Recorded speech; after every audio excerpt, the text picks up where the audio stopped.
You're listening to She's the Business podcast. Can you imagine growing your business by 300% in just 3 months while having only 10 hours a week to spend on your business? Well, this busy working mum has done just that. Stay tuned to hear all about how she did it. Hi, I'm your host, Jessica Osborne, and in my 23 years of business and marketing, I've built many brands to become multi-billion-dollar companies. And just in the last 10 years, I've built 2 online businesses of my own from my dining room table with 2 little babies running around at my feet. I've made it my mission to inspire you to get out of your own way and become the successful business owner who's living the lifestyle you really desire without all the hustle. This is She's the Business podcast, made by women for women. This is your weekly dose of motivation and inspiration. My guest today is Alexandra Lopez. She's the CEO of Alexandra Lopez Studios. She's a voice strategist and artist, working with wellness brands who really want to step above the others in their industry by having a unique sound for their brand voice. Alexandra joined my Business Jam program earlier this year in 2021, and by the time she'd finished the program, a couple of months later, she'd already recorded a 300% increase in her profits. And at the time of recording this interview with her, we had finished Q1 of the new financial year, and she'd already made more in that one quarter than she had the entire previous year before that. I'm sure you'll agree that is an incredible transformation and growth that she's been able to generate in less than a year, in really just over 6 months. So tune in to hear exactly how she did it. What are those insights that she has learned and gained from her year this year that's led to this incredible growth? So stay tuned. I'll play this interview for you right now. Okay, welcome to my guest today, Alexandra Lopez, who is, hi, thank you so much for joining me. I'm really excited to share your story, your journey of your business, which has been this year. Like, I can't believe that it's October in a couple of days' time, and the story we're sharing today has really happened all in 2021, which is really, really incredible. So I can't wait to start with that. And yes, Alexandra, she is the CEO of Alexandra Lopez Studios, which, as we will hear in a moment, is a brand new name for her business. So welcome, Alex. Do you want to tell us a bit about who you are and what your business is and about this new name that you have? Sure. Thanks for having me, Jess. It's a real honour to be here today and to speak to your audience. So my name is Alexandra, or Ali Lopez. And I am the CEO of my business. So I'm a voice strategist and coach. So I run a free Facebook group for women who are starting their journey as voice artists, or who are somewhere in the middle, or who are very established. And that's just really a safe space. It's called Women Voiceover Collective, where we come together and we share tips, and we share tricks, and we share the highs and the lows of what it means to be a voice artist today. So it's a coaching side of my business, and I'm also a strategist. So I work with female-focused brands in the wellness industry. That's my niche, on creating a human voice across their brand. So what that means is I come on as a little partner to the brand, and we talk about everything that the brand stands for, everything that is very, you could say, evident in their photos and copy, and we translate all of that into a brand sound. And then it's about peppering that across the entire brand. So anywhere where a human voice could explain your story, we do it. Yes. So that's what I do. Amazing. And that just sounds so unique and different. So tell us a little bit about that, because is anybody else doing this out there? Well, I keep trying to find people, but I haven't as yet. It is a relatively new thing for my industry. So a lot of the time with voice artists, we are engaged to deliver a one-off job, and it starts and it ends and that's it. And usually we're pitted against each other. We're really just a number in a selection process. And that is not really who I am, and it's not really how I wanted to basically, conduct my future as a voice artist. I really enjoy the getting to know people. I really enjoy getting to know a brand. I appreciate, having been a child of small business, I grew up having such a respect and love of small business and brands and how that all comes together. So I enjoy the human aspect of it so much. So it's the being able to actually work with my clients on their baby. A lot of people consider, and I'm sure your listeners do, really understand that as well. It's like another little child, your business. And so being able to be part of that intimate process where I'm learning so much about what goes on behind the brand, to then put that into a voice and a sound for the brand to carry that through, is really, really special. And I don't really have enough words in my vocab to express how fulfilling that is for me, because it really does tap into a lot of my values as well as my expertise. And I think that's a winning combo any day of the week. Yes. So that's, it makes it very fulfilling.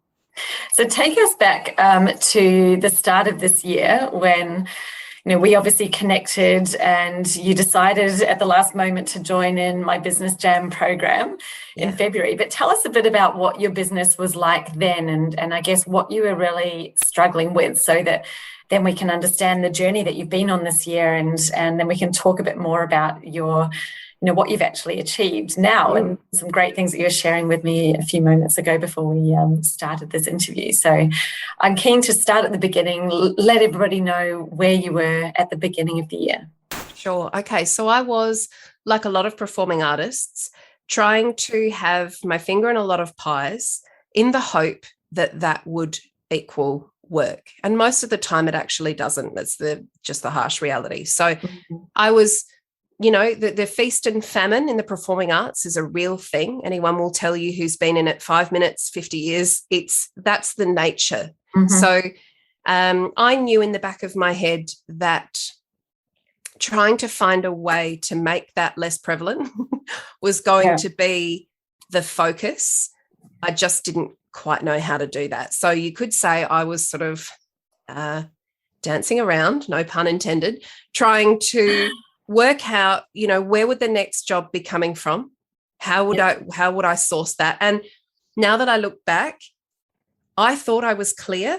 I thought that by being all of these things, so my history is a professional dancer, an actor, and voice artist as well. So I was trying to spread myself across those modalities in the hope and in the thought that that was the best thing to do. Being everything to everyone was going to get me the most work. More opportunities. Yeah, and it wasn't happening. Yeah. And why do you think that was? I guess because you're in such a competitive space. And I remember you saying, one of the very first calls, it's like, well, you're a voice artist, you're like a number in a catalogue, and a client will go through and listen to samples and pick one, and you're all kind of charged on a per minute rate, which is really, like you're a commodity.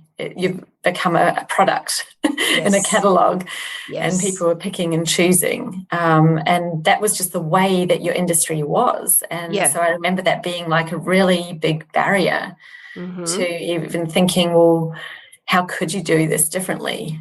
And I didn't realise at all until I started working with you, I'd bought into that.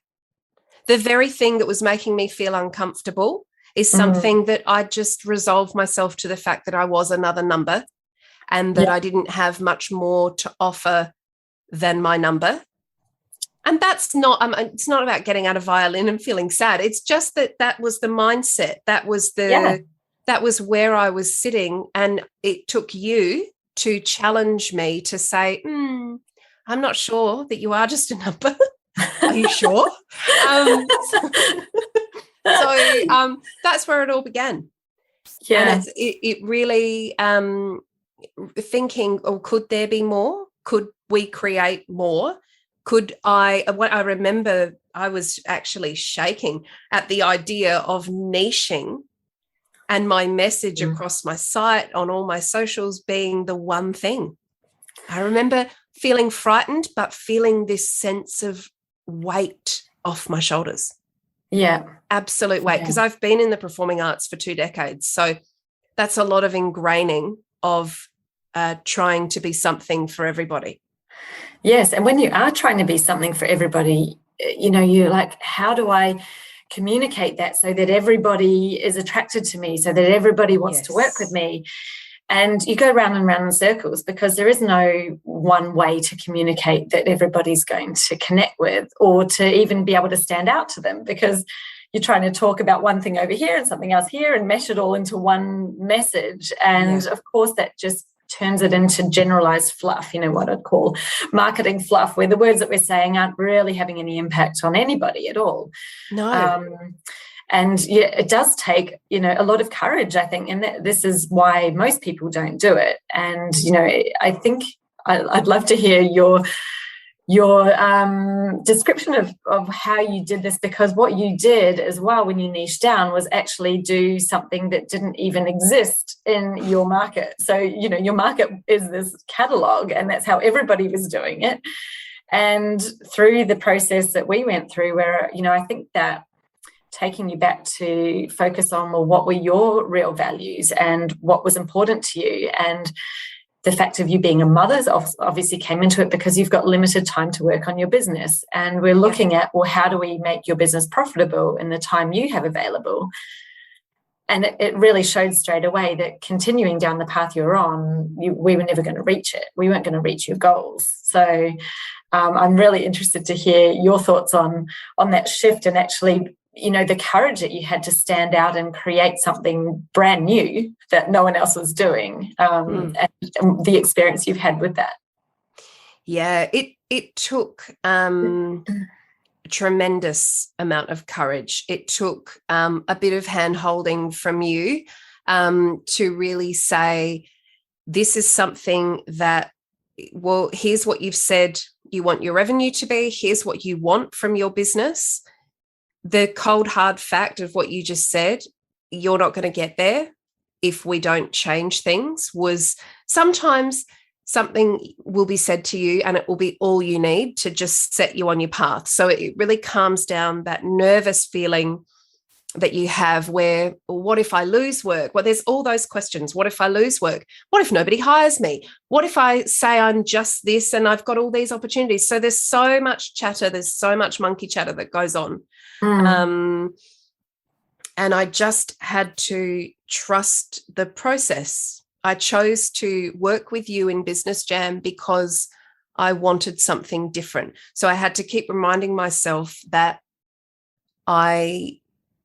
of your expertise, I wasn't an expert in this area. So I was like, I have to trust with two hands, trust this process and know that it will point me in a better direction. So the slow, but I say slow because it took courage, but it was relatively fast in real time of what it took to get to the offering and the work that I'm now doing was just this constant one foot in front of the other. And I think that's so true of mothers in business. We get thrown off with children being sick. We get thrown off for a multitude of different reasons, but it's that tiny step in front of the other that I think just paid dividends for me, because I actually was able to move things so much faster by just being kind to myself, by saying you can do this, but you can't do it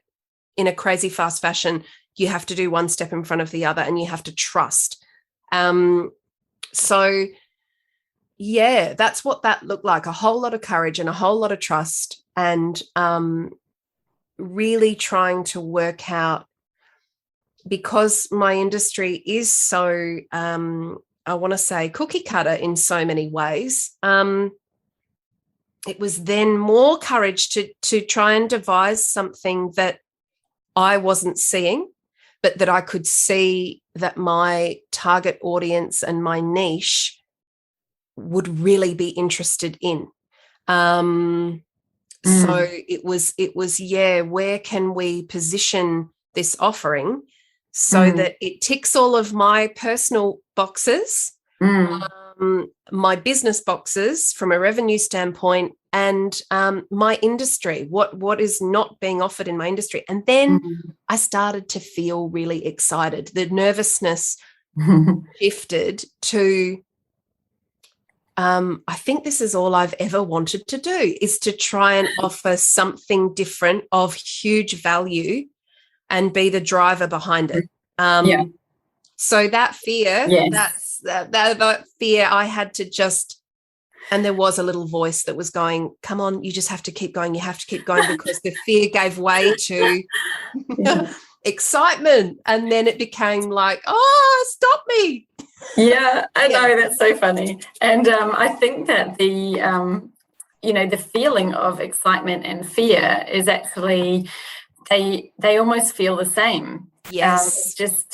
That it depends on whether you recognize it as fear or as excitement. And, I love that what we did, and I think that was so essential to you actually finding this one, this thing where it is your space to own, was that I remember you telling me about, the most success you'd had with a client previously and what you loved about it and what it meant for them. And it kind of was all born out of that amazing work that you did as an ongoing artist with that one business, and you were the brand voice for them. And it was like taking that and saying, well, how can you do that again? That was what you said was the best job, because, when you have that longevity with a client, when you come in as a strategist, you're really working at a much higher level than just at a delivery level. And so it was actually in the end so simple, and the answer was there. It was just a lot of actually searching within as well, and looking at what you do and finding your value and where you really shine, to then go, we're going to actually stand here in this place where you shine. We're going to put the spotlight on you, and we're going to create your package so that you can do more of that, rather than all of this other stuff that, of course you can sell, anything that you want. You could carry on doing all that other work, but it's like, I say to people, you can sell anything you want to. You can go and make something and sell it down on the street corner if you want to. There's lots of ways to make money. That doesn't mean that that's the best way for you to make the money for your business. It's about figuring out what's going to fit your value and make you happy, light you up. But also, it's about being profitable. You've got 10 hours a week to work on your business. You want to be earning the most that you can in those 10 hours. Exactly. And I do literally have 10 hours. Yeah. Exactly. 10 hours a week is a short amount of time. But again, this plays into the notion we can have, I need to have 40 to 50 hours a week. No, you don't. You just really need to know how to use those 10. So it's challenging all of it. It's challenging anything that you thought went before. That's what was so freeing, Jess, is everything was challenged for me. And I like that. I'm not frightened of that, but it was like, whoa, everything just was turned upside down in a good way. Well, I think that when we start a business, you start as just one step in front of the other, and you're doing what often. But you get to that point where you were like, well, you're working your 10 hours, you're not growing. How can you keep growing? And that's where it's really that time to examine, well, is there a different way?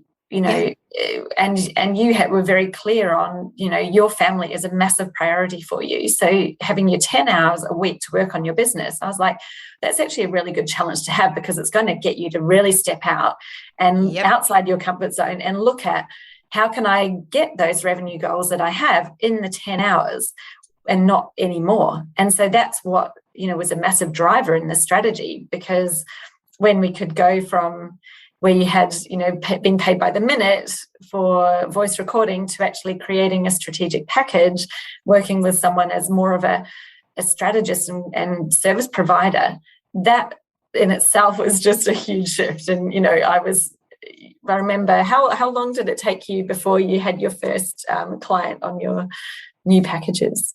I think it was within a matter of weeks. I was actually pitching to a client while I was finishing the course. Yes. Yeah. So a very short amount of time. And what's been so cool is actually offering that I have some long-standing clients that I've worked with. And what I realized, like, to feed into what you were saying before, I had peppered this strategy work with these clients of mine a few years ago, because it's naturally how I work with people. But to then come back with them and say, this is actually my new offering, and these are all the things now that I can offer you with this new rebranding and the new direction that I'm going, was so fantastic, because they were just on board, like ready to listen, ready to go, oh, okay, wow, amazing, okay. And that was just so incredibly cool. Yes. To have that new window basically be opened, that was always there, but it needed to be pointed out to me. I think we've spoken about that before, and the business journey is a solo game in so many ways, and it can be so lonely, because I think loneliness in motherhood and business can go hand in hand and create quite an evil beast. So I think to recognize that having the support and having a listening ear and having a sounding board in someone is just so important, because they can point back to you.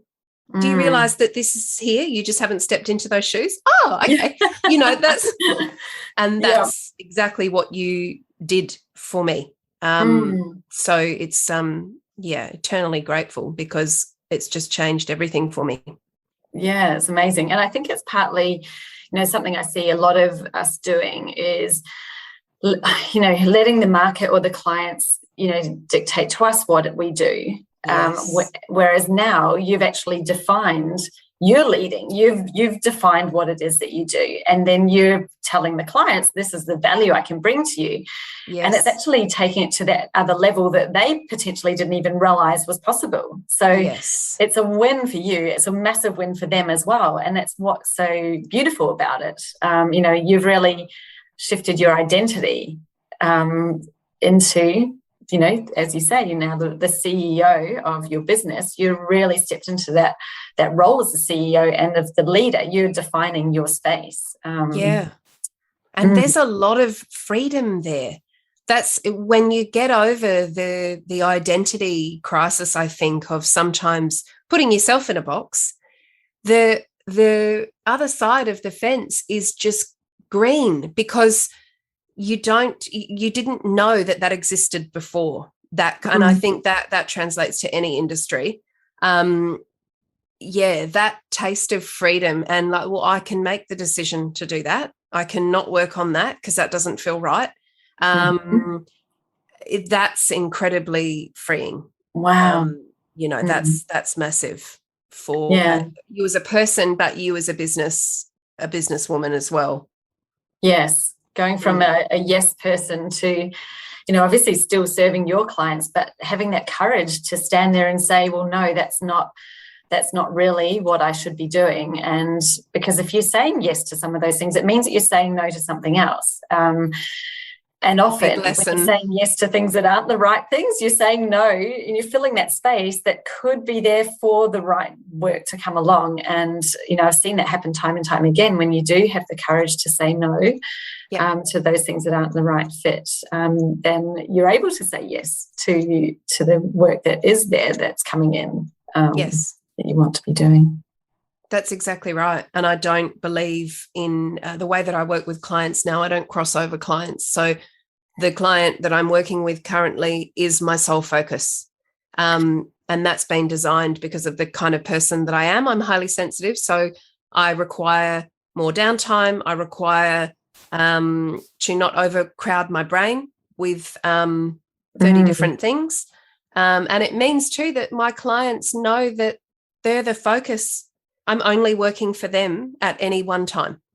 That's they're the focus, and that project finishes and then another one starts. So being able to say that as well is ginormous, because we just do what we have to, right? And when we can actually tailor it to who we are and our personalities and the way that we're made up, that's another huge win. Because you're modeling that for your children as well. Yes, yeah. And you've defined it just so in line with your own values and your strengths. And now you're actually living that reality. It's incredible. So tell us a few numbers, because I'm sure people always love to hear a number about your results. So have you got anything for us today in terms of your business growth? I think I've had, off the top of my head, a 300% increase on last year's revenue. Yeah. And that is incredible. Into this financial year. And we're about to go into October. So, so far this financial year, you've already increased last year's by 300%. Wow. And we're only at one quarter in. So that is insane. We're going to have to touch base again at the end of the financial year. And where are you at now? Incredible result to share. But wow, that's amazing. Congratulations. Thank you. And it's 100% down to you really having that courage. And, I think that I remember when we were saying, you're really going to be stepping out and doing something new. You're pioneering something in your industry, and other people will potentially follow you now and have that courage to step out and do something different. And I remember seeing the kind of excitement on your face when that was happening, and you're doing it. You're now in that space where you are leading a whole new area of your industry. So that's fantastic. It feels right. It feels like a long time coming. But it feels right. It could never, they always say things will happen when you're actually ready. I could never have stepped into these shoes earlier than this. I needed to grow, I think, as a human a lot before I was ready to take on something like this. It feels really good. Yeah. Yeah, well done. So if you've got if you could go back in time and give yourself a piece of advice, what do you think you would say? Just do it. Just do it. Just do it. Just do it. And don't, I think be very strategic about those you take advice from, because everybody wants an opinion on everything that you do. And especially if you're trying to create something in an industry where it doesn't exist currently. I've had people laugh in my face. It's choose your advisors wisely and let the rest go. I think Brené Brown says that if you're not in the arena with me trying to do something courageous, I don't really want to hear what you have to say. Wow. Basically. Yeah. And that's so true, because often, I know I could hear someone's opinion on what I was doing or hear their 2 cents, and I would be thrown. I wasn't confident enough to listen to my own intuition, and that's taken years, and I'm sure people can relate to that. It's just trust that inner voice first, find it first, then trust it, and really be careful with your advisors. Have some trusted people that you go to, but let the rest go, because they don't know you and they're not living your day-to-day, and people will often come at things with their own experience, and that's cool. That's human nature, I think, but it doesn't help you trying to define and go for your goals. So just do it. Yes. Just trust. That's amazing, because I think it's so easy to be influenced, and to hear that you've had people in your industry laugh at you for what you're doing, and you're not letting that impact you, which is great. But wow, I can just see that's so easy to get turned straight away, or to really question what it is that you're doing, especially when they're in your industry. They're the people who you probably would have, if they'd been last year, that you would have been listening to them and taking on board their views and opinions. And having that, you've got such a strong vision of what it is that you're doing and why you're doing it. that to hear you say that you're able to hear them laugh and to not be impacted by it and to not be derailed from what it is that you're doing. It just shows, how much you've grown in that strength that you have now. Thank you. Yeah, I would have. You're so right. Last year, that could have derailed so much. I was so caring what people thought, and I can't swear on here, so I won't say exactly what I said when someone laughed at me, but I did go, you know what, I'll show you. And it's just one of those, being able to brush that off is a huge skill, because it won't be the last person that laughs.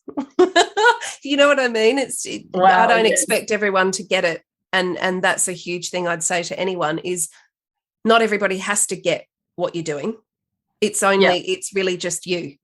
You have to get it, and then you have to go back to that every day and remind yourself of why. And I think if what you're doing's strong enough and it is linked in your values enough, it feels odd not to be doing it.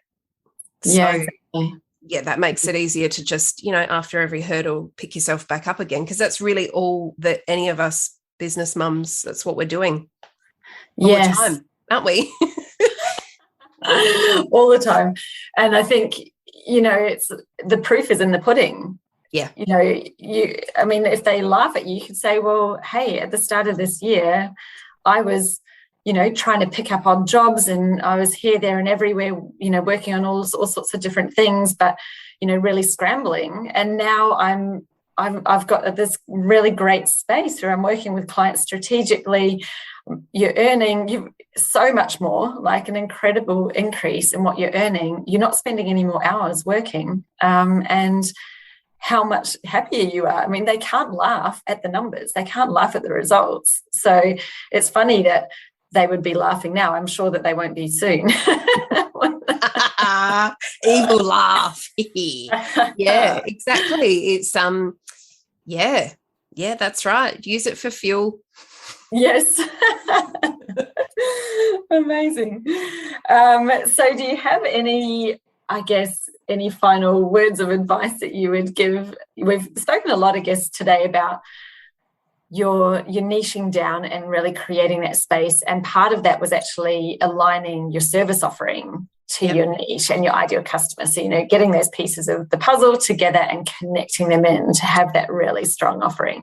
Mm-hmm. What would you say to somebody else who's potentially thinking, I'm in a crowded marketplace, I'm one of many, a bit of a commodity, maybe they're, just in how they're offering their services the same as what other people are, and basing what they do off what they're seeing externally, what do you think would be a good piece of advice for them today to have a think about? Go big.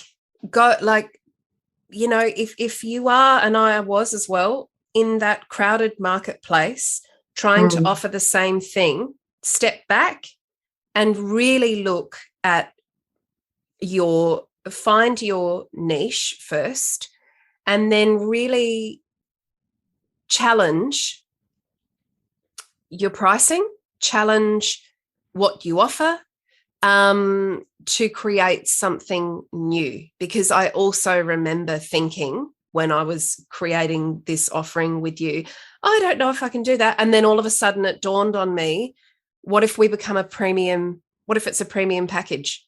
So I would always say that to someone. I would always say, is there a premium offering that you have? Can you mix together a few different things that you do, as well as what your end result is, to create something that really doesn't exist on a high level?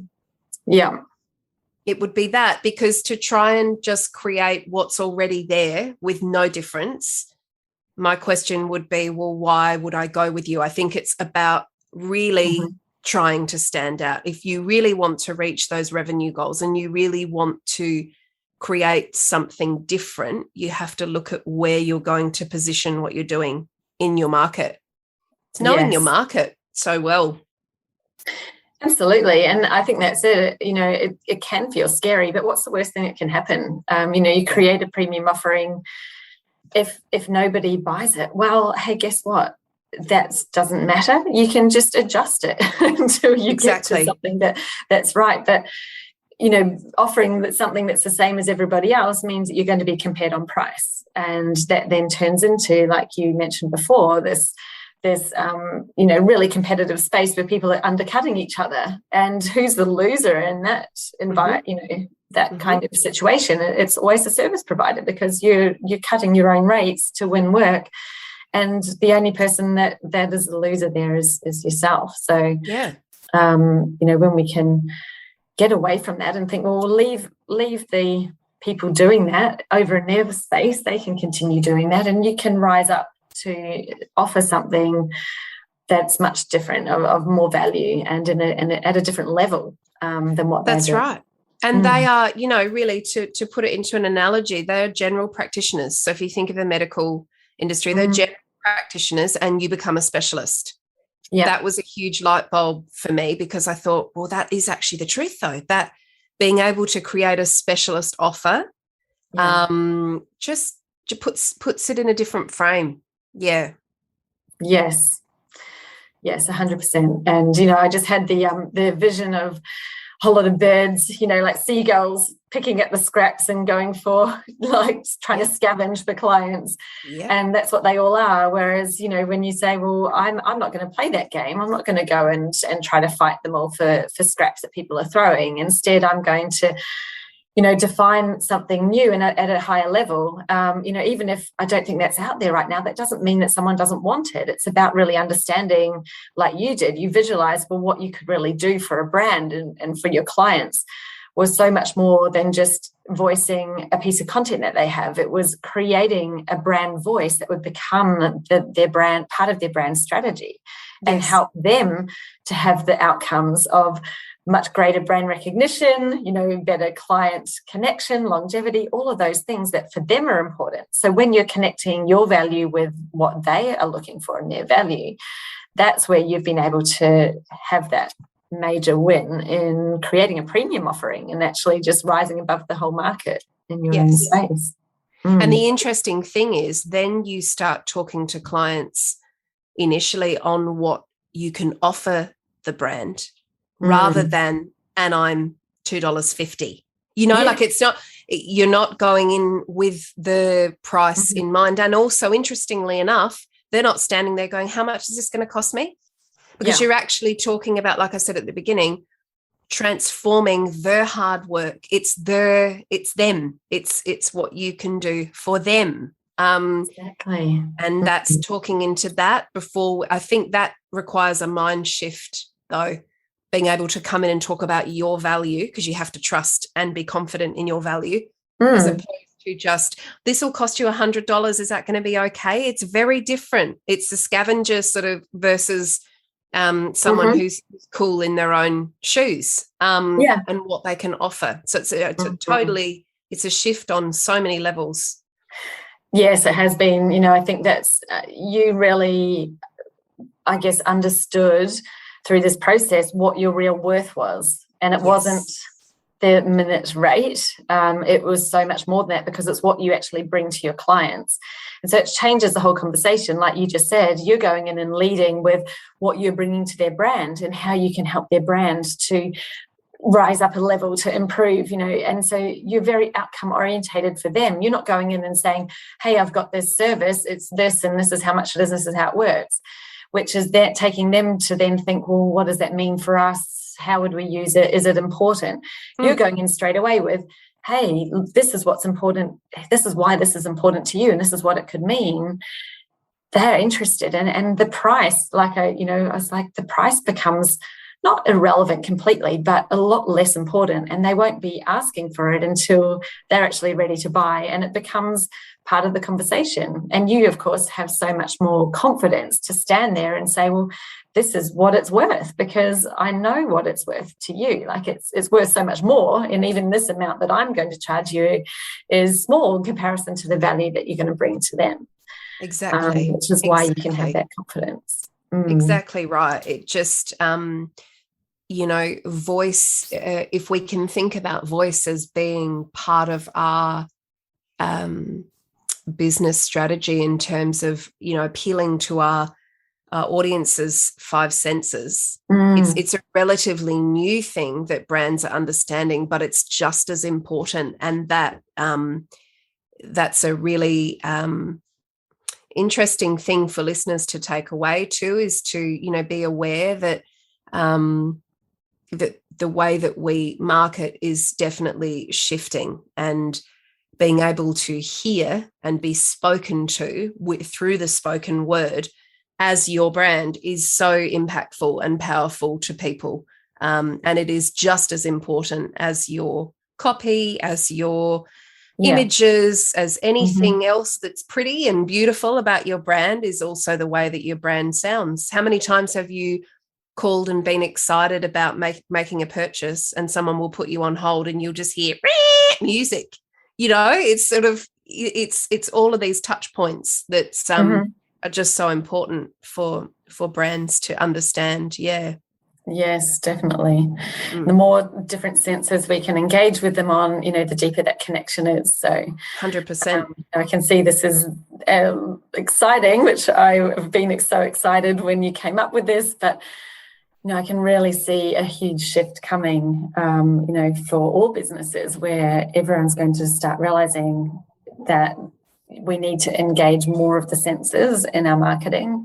Yes. And actually make it consistent with the brand. It's not just about having a voice. Is that voice consistent with the brand image that we are portraying? The brand, is it true to our essence? Because if it doesn't sound right, if it's not the right connection, it detracts from the rest of the value of the brand. It actually 100%. 100%. And some people are very comfortable at being the voice of their brand and using their own voice and using that as part of the tools. And I think that that's wonderful, because I also coach people in that space, if that's what you want to do, and take it on yourself. But then there's also the knowledge that as a voice artist, that's what we're trained in. We're trained to actually deliver a message, any message that you choose. So that's why you would go with the skill set of somebody who's well trained in that way. Because let's face it too, not everybody wants to do everything for their business. And you hear people going, "What? Now I've got to voice all this content? What?" So there's that as well. You don't have to do it all. Yes. Yeah. There's so many. We wear so many hats. Yeah, absolutely. And I think that's, and then you taking your niching even further into working with wellness brands, because you have such an energetic connection with them and a personal, energy to be in that space. It just means that the work that then you're able to do obviously has that much higher value as well, because you really can embody what it is that they're after through that personal connection that you feel that you have with them. Yes. So I love that. I love that about your niche and, how you've defined it in the space that you're in. It's just so you, and it's so unique to you as well because of that, which is amazing. It's very fulfilling. It becomes so much more than just voicing people's content. It is absolutely being a part of their brand is something that I feel extremely honoured to do. You're being taken behind the curtain. And you really are, to be trusted to deliver that and to convey that for a brand is just my highest honor, because it's just a very special thing to be taken in and trusted with a really intimate part of the process. And I just love it so much. That's amazing. Yay for you. Yay for you too. Well, thank you so much for joining me today, Alexandra. It's been an amazing chat. I've loved hearing about your journey, even though I was obviously knew parts of it, but to just hear that you've gone on and continuing to really cement that new space for yourself in the market, and being so successful, 300%. increase big on one. last year already, and we're only in month 3, is just, blows my mind. So well done. Thank you for sharing your story with us today. Thanks so much, Jess. Thanks for everything. I'm very grateful to you, and I always will be, for all the help that you gave me, and all the just the absolute support, and the you were tough with me when you needed to be. You went, no, I don't think so. I think we can try this. I think you need to trust this. I will always be grateful for that. Yeah, you played a huge part. Thank you.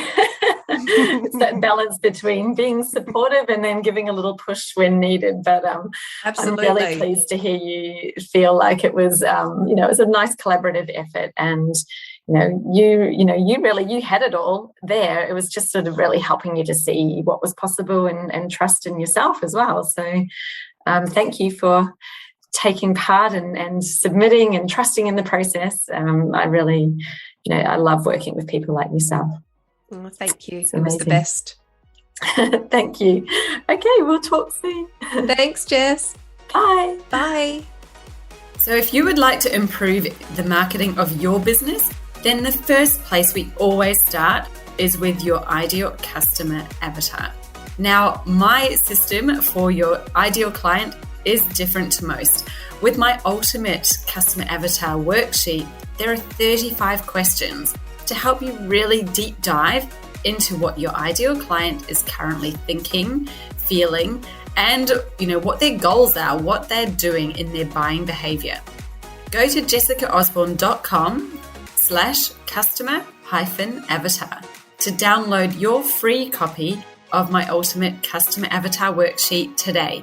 And let's get started on defining who that ideal client really is.